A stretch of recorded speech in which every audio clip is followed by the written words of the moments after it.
Hello guys, super soldier के episode 12 पे हमने देखा था कि जाओबिंग और एजी किस कर रहे होते हैं। उनको किस करते हुए जाओ जाओ देख लेती है। उसके बाद हम देखते हैं जंगचंग शहर का सबसे पहला यूनिवर्सिटी को, जहाँ पर एजी और जाओ जाओ पढ़ते हैं। उसके बाद हम देखते हैं एजी और जाओ जाओ क्लासरूम में बैठे होते हैं। जाओ जाओ खांस रही होती है।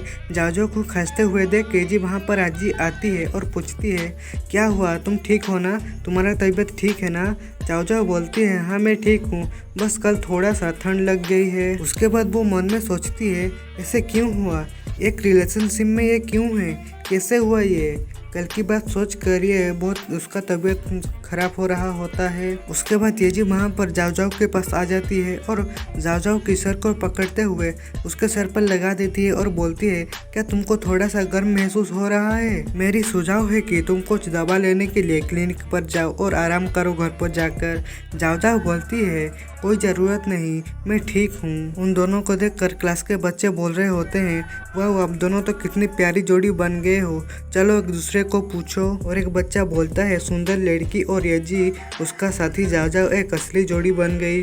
वर्दा है ऑब्वियसली जाओ जाओ को स्कूल में सबसे सुंदर होना चाहिए। और एक क्लास का बच्चा बोलता है, जाओ जाओ और एजी के बीच तुम किससे चूज करोगे। एक लड़का बोलता है, एजी के बहुत सारे बॉडीगार्ड हैं और मैं कभी भी उसका करीब नहीं जाऊंगा, मैं जाओ जाओ को चूज करूंगा। एजी ये सुनकर बोलती है, तुम मुझसे कैसे चुन सकते हो, वो मेरी है। ये सुनकर एक बच्चा बोलता है, तब मैं तुम दोनों को चाहूंगा। एजी बोलती है, साले भाग यहाँ से नहीं तो चप्पल से मारूंगा। उसके बाद सीन शिफ्ट होता है और हम जाओ और जाओबिंग को देखते हैं। जाओ जाओबिंग को बोलती है, बिंग क्या तुम मेरे साथ वर्क पर जाओगे, क्या तुम बिजी हो। जाओबिंग बोलता है, नहीं मैं बिजी नहीं हूँ, वो प्लेट उठा रहा होता है। उसके बाद वो बोलता है, एक सेकंड के लिए रुको, मैं इनको साफ कर देता हूँ तभी ये चलते हैं। उसके बाद वो दोनों वर्क पर जाते हैं। जाओबिंग बोलता है, क्या हुआ, तुम आज अनहैप्पी लग रही हो, क्या बात है। जाओ बोलता है, मुझे ये नहीं मिला बिंग, तुम्हारे बारे में क्या, तुम इतना चार्मिंग हो, यहाँ तक कि मेरी स्कूल के सबसे सुंदर लड़की भी तुम्हारे लिए मरती है। अगर मेरा क्लासमेट इसके बारे में जानते हैं तो सबके सब तुम्हारे दुश्मन बन जाएंगे। जाओबिंग हंसते हुए बोलता है, मैं भी इसके साथ पैदा हुआ कि सभी सुंदर लड़कियां मुझ पर मरती हैं। उससे से बोलता है, मुझे पता है कि तुम लंबे और हैंडसम हो, लेकिन इसके अलावा तुम बिल्कुल सेमलेस और जर्क हो। जाओबिंग बोलता है, मुझे गर्व है अगर तुम मेरे बारे में इतना अधिक बोल रहे हो तो। सुनकर जाओ उसके ऊपर गुस्सा होकर बोलता है, मेरा मतलब अच्छे तरीके से नहीं था, मैं अब भी तुम्हें अपनी बहन के एक्सीडेंट के लिए माफ नहीं कर सकता। जाओबिंग बोलता है, मैं तुम्हारी बड़ी बहन की बदला लूँगा, लेकिन बात यह है कि यदि आपको हाल ही में कोई लेटर या पैकेज मिला है तो तुम मुझे अवश्य बताना चाहिए। जाओ बोलती है, ओके ऐसा करता हूँ कि तुम तुम्हारी वर्ड पर डटे रहोगे। बोल रहा होता है कि जाओ जाओबिंग को गले लगा लेता है। ये देखकर जाओ शर्माने लगती है। जाओबिंग उसको अपनी बाहों में भरकर बोलता है, हमें कोई फॉलो कर रहा है। उसके बाद हम दोनों बंदे को देखते हैं जो कि जाओबिंग का पीछा कर रहे होते हैं। जाओ का तबीयत बिगड़ रहा होता है। जाओबिंग बोलता है, तुमने मुझे ये पहले क्यों नहीं बताया तुमको कि बुखार हो रहा है। जाओ बोलती है, बिंग मुझे बहुत नींद आ रही है। जाओबिंग बोलता है, मेरी गर्दन को पकड़ो, जब मैं दो कचरे को ख़त्म कर दूंगा तो मैं तुम्हें आराम करने के लिए घर पर ले जाऊंगा। उसके बाद एक गुंडा बोलता है, ये एक अच्छा अवसर है ब्रो, ऐसा लगता है कि हम एक पत्थर में दो पंछियों को नीचे गिरा सकते हैं, एक तीर में दो शिकार। और एक टकलू गुंडा बोलता है, मेरा सुझाव है कि हम उन्हें नदी में फेंक देते हैं और मछलियों को खिला देते हैं। और वो दोनों गुंडे अपनी अपनी सूट को बाहर निकल लेते हैं। उसके बाद जाओबिंग मन में बोलता है, मुझे नहीं पता कि क्या करने में कैपेबल हूँ मैं, क्योंकि मेरी पावर सिल हो गई है। चीज़ों को आजमाने का ये एक बेहतर अवसर है। और जाओबिंग के पीछे एक बिल्डिंग के ऊपर एक स्नाइपर बैठा होता है।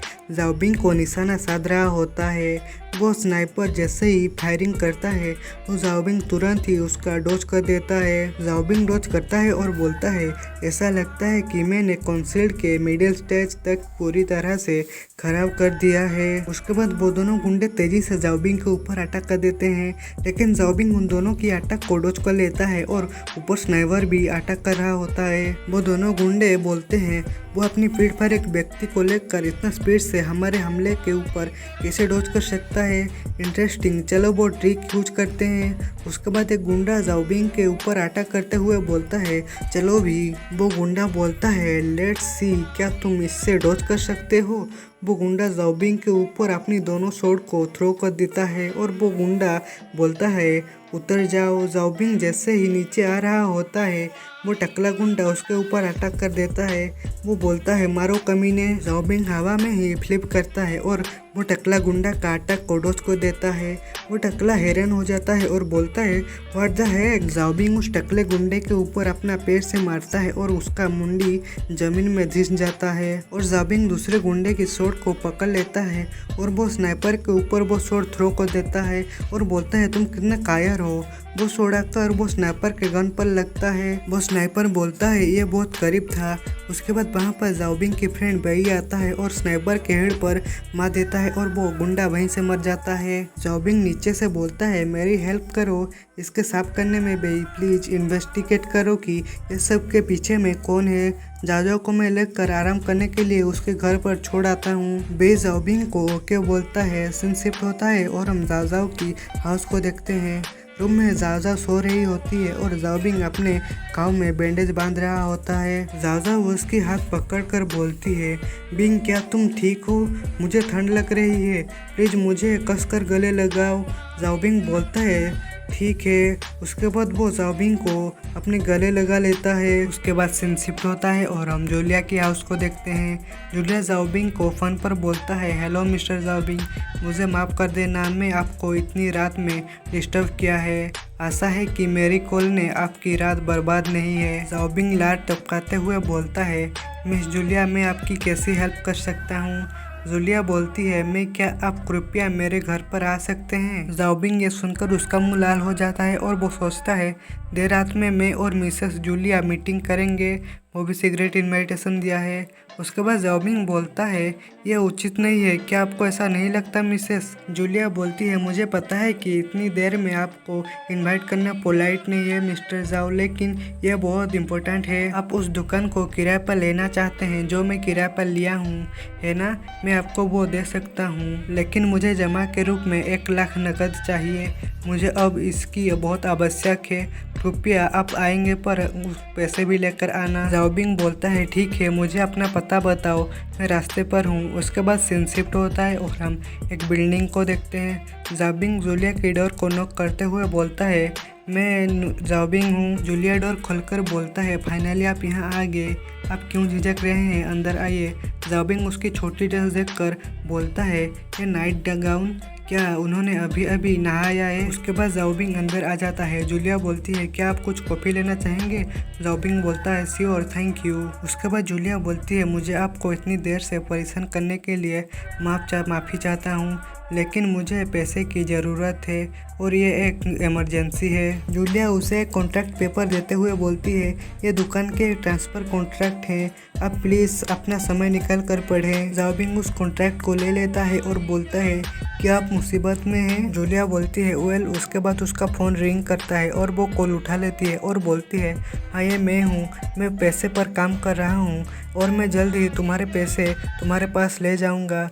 मैं तुमको चेतावनी दे रहा हूँ कमीने, मेरे हस्बैंड को मत छुओ वरना मैं पुलिस पर बोल दूंगा। जाओबिंग जूलिया को देखकर मन में बोलती है मैंने सोचा ही था ये मुश्किल में होगी। जूलिया बोलती है आपने देखा मेरी फैमिली को कुछ हुआ है, मैं अब उस दुकान के लिए आपको कम कीमत में छूट दे सकता हूँ, इससे आपको कम कीमत पर बेच भी सकता हूँ, लेकिन मुझे अभी 1 लाख चाहिए। जाओबिंग बोलता है क्या हुआ। जूलिया बोलती है मेरे पति के पास गैम्बलिंग हाउस में बड़ी रकम उधार है, इस महीने उसका तीसरा समय है। मैंने कुछ दिन पहले अपनी कार बेची थी, लेकिन मुझे इसकी उम्मीद नहीं थी। इस पर वो लगभग 2 लाख का मालिक है वो आदमी मैं इतनी कैश पर अपना हाथ कैसे रख सकता हूँ। रेस्टोरेंट खोलने के लिए मैंने अपना लगभग हर पैसा खर्च कर दिया है। मुझे उम्मीद नहीं थी कि वो मेरे करियर के इम्पोर्टेंट मोमेंट में ऐसा कुछ करेगा। जो जूलिया की पति है वो गैम्बलिंग हाउस में जाकर गैम्बलिंग कर रहा था और एक लड़की को छेड़ दिया था। उसके बदले में वो गैम्बलिंग वाले उसको पैसा मांग रहे हैं। जाओबिंग बोलता है दूसरों की डेंजर स्थिति में मैं लाभ उठाना मेरा नेचर नहीं है। मैं आपको ये 1 लाख उधार दूंगा। आप मुझे बताएं कि आप मुझे कब ये पैसे वापस करेंगे। यदि आप मुझे समय पर पैसा नहीं दे सकते हैं तो आप मुझे आपका दुकान दे सकते हैं और 1 लाख आपके डाउन पेमेंट होगा। तो भाई लोग आज के एपिसोड में बस इतना ही। वीडियो अच्छा लगा हो तो वीडियो को लाइक करो और चैनल को सब्सक्राइब कर दो। मिलते हैं अगले वीडियो में। Bye bye.